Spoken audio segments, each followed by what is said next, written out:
Bonjour et bienvenue chez DigiSchool, je suis Oriane, votre professeure de droit. Nous allons nous intéresser aujourd'hui aux sociétés mixtes et au SCOP.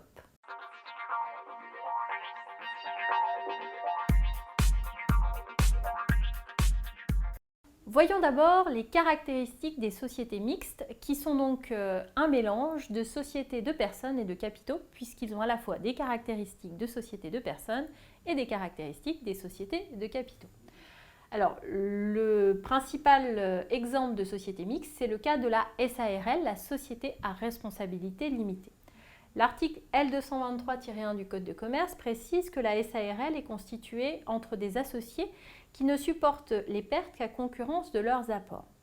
Donc, dans une SARL, vous avez entre 2 et 100 associés. Ces associés se connaissent, donc il y a un intuitu personae, comme dans une société de personnes, et il n'y a pas de capital minimal exigé. Par contre, leur responsabilité, comme dans une société de capitaux, est limitée au montant du capital social. Ce qui fait bien un mélange entre société de personnes et société de capitaux.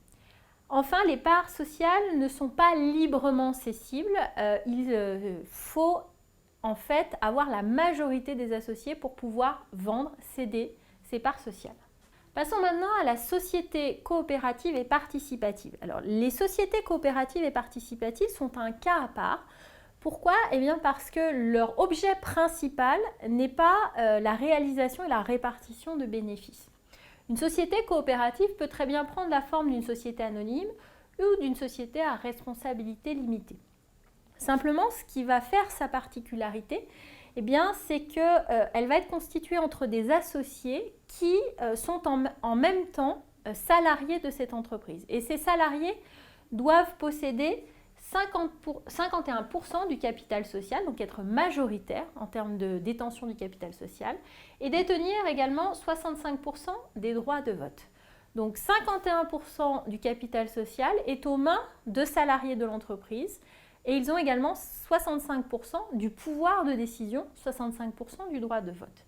Les associés vont élire un dirigeant et ce dirigeant doit figurer parmi les salariés afin de prendre les décisions de gestion nécessaires. Donc les salariés, encore une fois, sont associés au processus de décision par l'intermédiaire de leur dirigeant qui est lui-même un salarié. Enfin, les profits doivent être répartis équitablement entre les associés, salariés ou non, entre les salariés eux-mêmes qui vont bénéficier de primes de participation ou d'intéressement, tandis que les associés se voient reverser des dividendes. Et puis une troisième partie des profits sera mise en réserve pour le bon fonctionnement de l'entreprise et ses investissements futurs.